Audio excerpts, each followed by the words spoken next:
Assalamualaikum warahmatullahi wabarakatuh, Ibu. Ya, Waalaikumsalam warahmatullahi wabarakatuh. Baik Ibu, saya mau perkenalan diri. Nama saya Tia Dwi Putri dengan NIM 230200028. Saya mendapat tugas Ibu untuk mewawancarai guru BK. Ini tugas mata kuliah bimbingan konseling. Jadi saya memohon izin kepada Ibu dan meminta maaf juga karena nggak bisa datang ke sekolah dan mengganggu waktu Ibu pada hari ini. Saya minta izin untuk mengajukan beberapa pertanyaan Ibu kepada Ibu. Sebelum itu Ibu, sebelum masuk ke pertanyaan, Ibu boleh juga perkenalan diri. Silakan Ibu. Ya, perkenalkan nama saya Koryanti Sartika. Ibu kebetulan mengajar di salah satu SMA yang ada di daerah pesisir selatan. Lebih kurang Ibu sudah mengajar selama 3 tahun, Nanda. Baik Ibu, udah banyak ya pengalaman Ibu pasti di sana. Jadi di sini saya mau mengajukan pertanyaan nih Bu, yaitu pendapat Ibu mengenai BK itu gimana? Ini pendapat pribadi ya, Nanda? Ya boleh Ibu, pendapat pribadi. Ya, kalau menurut pendapat Ibu pribadi, guru BK itu termasuk guru yang tugas untuk menjadi seorang guru tuh lumayan berat karena selain mengayomi anak-anak murid untuk permasalahan nilai, guru BK juga dituntut untuk membantu siswa dan siswi dalam pembelajaran secara emosional ataupun secara pemikiran dari lingkungan maupun di luar lingkungan sekolah, begitu. Ya Ibu. Terus pertanyaan yang lain yaitu tugas dan peran guru BK itu gimana sih Bu? Dan manfaatnya bagi siswa itu apa Bu? Gitu. Kalau peran dari guru BK sendiri, itu yang seperti kita tahu, itu memang mengayomi siswa-siswi yang ada di sekolah, memberikan motivasi, memberikan saran-saran jika dari siswa dan siswi itu membutuhkan saran-saran untuk keberlangsungan selama melanjutkan pendidikannya tentunya. Dan kalau dikatakan peran lebih lanjut, seperti Nandatia juga mungkin tahu, kalau guru BK itu lebih banyak untuk permasalahan-permasalahan murid-murid atau siswa-siswi yang nakal saat di sekolah, begitu. Begitu ya Ibu. Dan menurut Ibu selama Ibu menjadi guru BK 3 tahun nih Bu, udah ada nggak sih perkembangan siswa itu dari yang siswa yang malas atau siswa yang kurang motivasi? Jadi mereka tuh semenjak ada guru BK, mereka tuh motivasinya lebih meningkat gitu Ibu. Apakah Ibu udah melihat perubahan seperti itu? Kalau boleh Ibu boleh cerita gitu. Kalau dari pengalaman seperti itu bisa dikatakan cukup banyak, apalagi untuk siswa-siswi yang ingin tamat dari sekolah tentunya.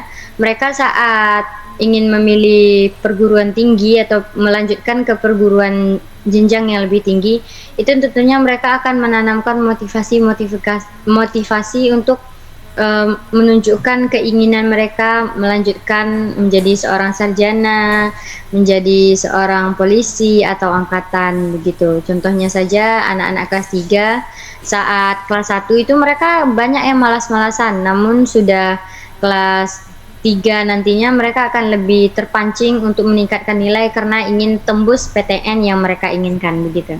Begitu ya Ibu.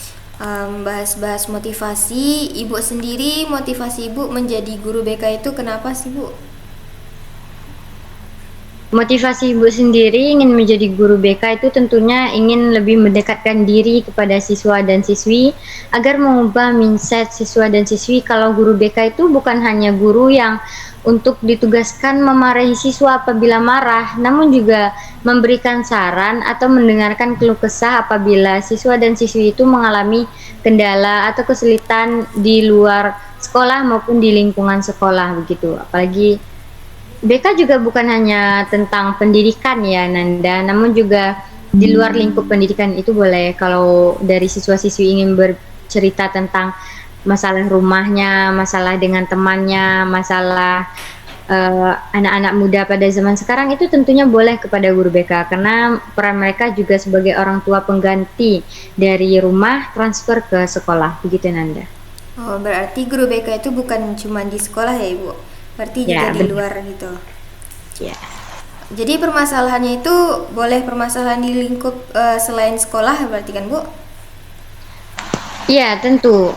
Permasalahan-permasalahan yang ada di luar sekolah itu tentunya akan mempengaruhi bagaimana cara siswa dan siswi itu dalam proses pembelajaran tentunya. Jika mereka membutuhkan tempat cerita, sebelumnya permasalahan dengan teman di lingkungan luar sekolah, itu akan merubah motivasi mereka ke sekolah bisa jadi menjadi malas ataupun mereka menjadi takut karena bermasalah dengan teman-teman sebaya. Jadi itu kita bisa meluruskan atau menyelesaikan permasalahan agar siswa dan siswi tersebut termotivasi kembali untuk kembali ke sekolah dan merasa bersemangat bertemu teman-temannya. Hmm, baik Ibu. Em, itu selain dari itu juga pasti murid-murid Ibu itu merasa jenuh gitu kan, Bu, dengan pelajaran.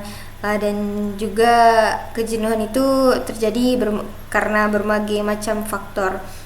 Menurut Ibu, apa aja sih, Bu, yang membuat mahasiswa itu jadi jenuh dalam belajar? Karena saya sering tuh, Bu, dan saya sendiri pun juga mengalami kejenuhan dalam belajar.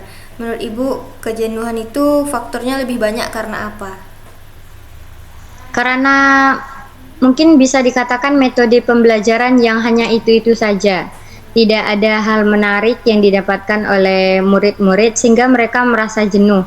Apalagi metode pembelajaran yang berupa ceramah dari awal hingga akhir, itu berceramah saja, berpidato, berupa nasihat, itu akan lebih membuat jenuh kepada siswa dan siswi karena mereka merasa bosan jika metode tersebut tidak diselingi dengan hal-hal lain. Tentunya Nandatia juga mengerti bagaimana rasa jenuh saat mendengarkan guru-guru hanya menjelaskan secara metode ceramah dari awal masuk hingga akhir. Itu akan menimbulkan rasa kantuk dan rasa bosan yang sangat berlebihan begitu. Gitu, Ibu. Dan karena kejenuhan itu terjadi karena metode pembelajaran seperti itu. Jadi, kalau menurut Ibu, bagaimana cara mengatasi kejenuhan saat belajar gitu, Ibu?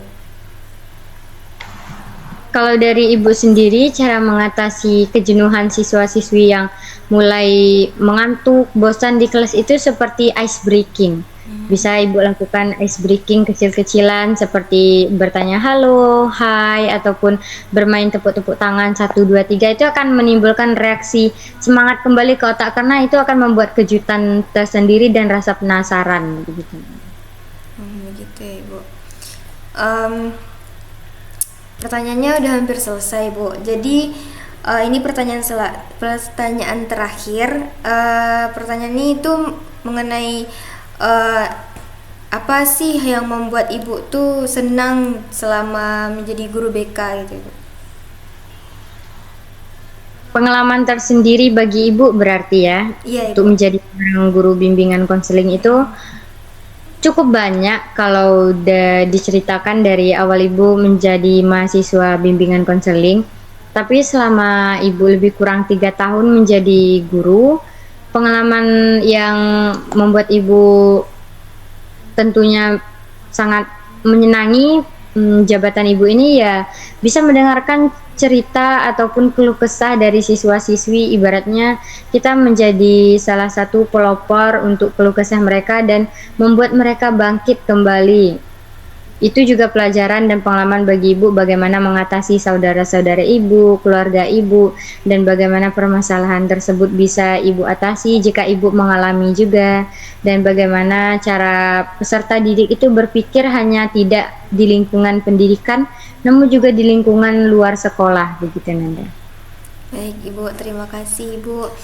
Ya. Pertanyaannya udah selesai, Ibu, dan baik, terima kasih Ibu atas jawaban Ibu. Saya mohon maaf ya Ibu karena belum bisa datang ke sekolah langsung, dan maaf juga mengganggu waktu Ibu pada hari ini.